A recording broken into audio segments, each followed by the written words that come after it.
Aujourd'hui, 7 h du matin et je vous montre 8 plantes faciles à semer et à cultiver sur votre balcon et on commence tout de suite. Le numéro 1, le Chlorophytum comosum, donc cette plante araignée originaire d'Afrique du Sud, est très facile, elle est quasiment increvable, à condition de lui apporter un minimum de luminosité, soit directe, soit indirecte, avec de la mi-ombre, un petit peu d'ombre, mais toujours un petit peu du soleil, sinon son feuillage va tout simplement un petit peu pâlir. Alors en ce qui concerne l'eau, mieux vaut des oublis d'eau que trop d'eau, parce que trop d'eau risque de faire pourrir les racines qui déjà elles-mêmes retiennent bien l'eau. Donc retenez qu'il faut l'arroser de temps en temps, une fois par semaine, un petit peu plus s'il fait chaud, mais sinon pas trop souvent, sinon il va pourrir. En tout cas, il sera increvable et vous allez pouvoir vous faire la main. Ensuite, les fraisiers. Alors je crois que c'est les fruits les plus faciles à faire pousser, c'est les fraisiers. Alors vous avez deux types de fraisiers, les variétés remontantes et les non remontantes. Les remontantes, c'est tout simplement que vous allez avoir plusieurs récoltes dans l'année.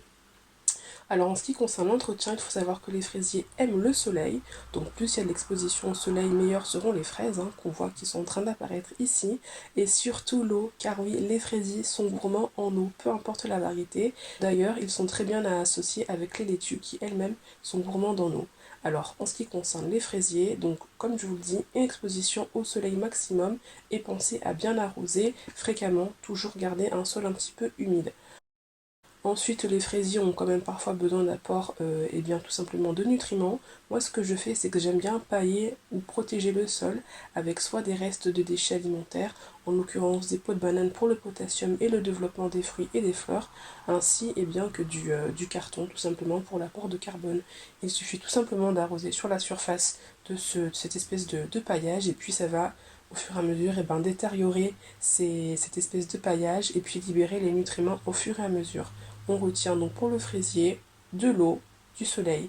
Si votre fraisier ou si vos fraisiers ont moins d'1 an, n'hésitez pas à couper les premières fleurs qui apparaissent afin de stimuler davantage de production de fleurs.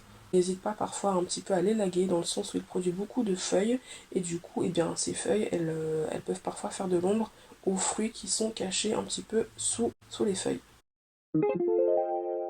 Le persil, mon aromatique préféré. Donc le persil c'est hyper simple, il suffit tout simplement de semer les graines à 1 cm de profondeur à partir de la fin février, début mars, et puis vous allez le voir se développer, se lever progressivement. Toujours garder un terreau un petit peu frais, un petit peu humide. Le manque d'eau, ça manque pas, ça va vraiment le dessécher et le jaunir. Et je vous conseille les deux variétés, à la fois le persil brune qui est une variété de persil frisé, et le persil Mizba qui offre des fleurs beaucoup plus plates mais tout aussi savoureuses. Donc le persil, un petit peu d'ombre, il va pousser tranquillement, c'est vraiment très simple d'entretien. Hydratez-le de temps en temps, il vous le rendra bien. La mélisse, alors la mélisse c'est hyper simple.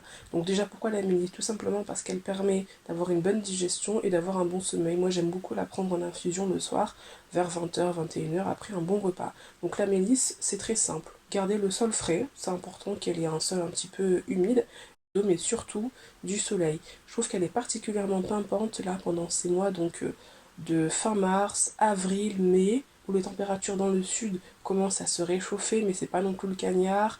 On a un petit peu d'ombre, mais en même temps on a aussi beaucoup de soleil. Il fait pas trop chaud, donc retenez la mélisse. Elle a besoin d'un petit peu d'eau, c'est important, de soleil, même si elle pousse aussi à la mi-ombre.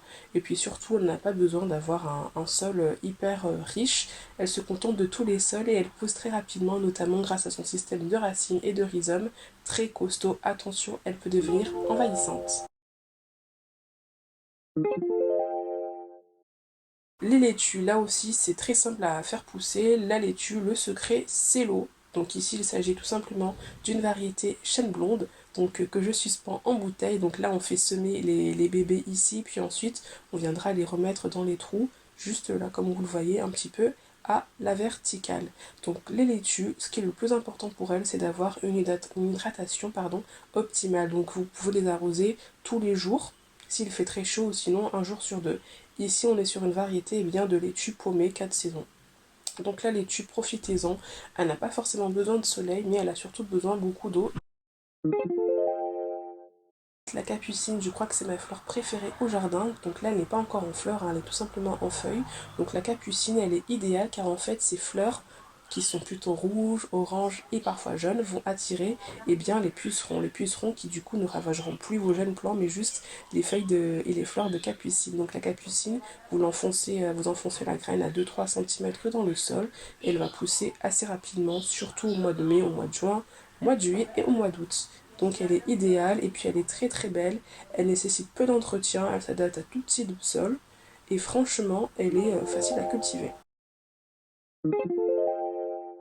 Les tomates. Alors les tomates, malheureusement ou heureusement, au vu du réchauffement climatique, on peut les faire pousser maintenant sur quasiment toutes les latitudes de France.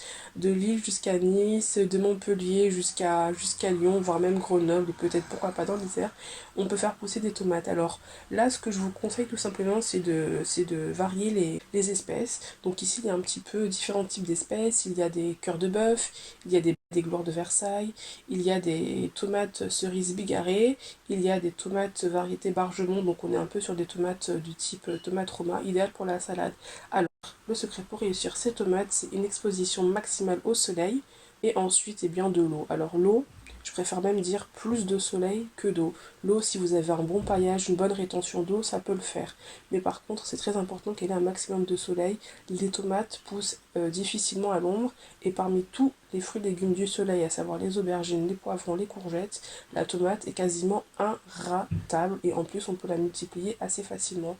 On se lance sur les tomates. Ce qui est bien avec les tomates, c'est de les associer avec d'autres fleurs comme de la bourrache ou de l'hippomée comme vous le voyez. Et enfin, eh bien, les succulentes. Les succulentes, ce sont ces petites plantes grasses, comme ici, figues de Barbarie. Donc, on est un peu plus sur une variété un peu type cactus. Là, on a des echeverias, sont hyper simples. C'est peut-être, je pense, même les plus simples pour commencer sur un balcon, égalité avec le chlorophytum. Pourquoi? Parce que tout simplement, elles n'ont quasiment pas besoin d'entretien. La seule chose dont vous devez vous assurer un petit peu l'été, notamment lorsqu'il fait très chaud, c'est de leur donner de l'eau. Mais rassurez-vous, les succulentes, de par leur composition, de par leur climat d'origine, à savoir les régions avec des températures extrêmes et surtout très chaudes en journée, n'ont pas besoin d'avoir de l'eau fréquemment. Par contre, bien évidemment, si vous avez une canicule de 40 degrés pendant un mois, n'hésitez pas à les arroser au moins une fois par semaine.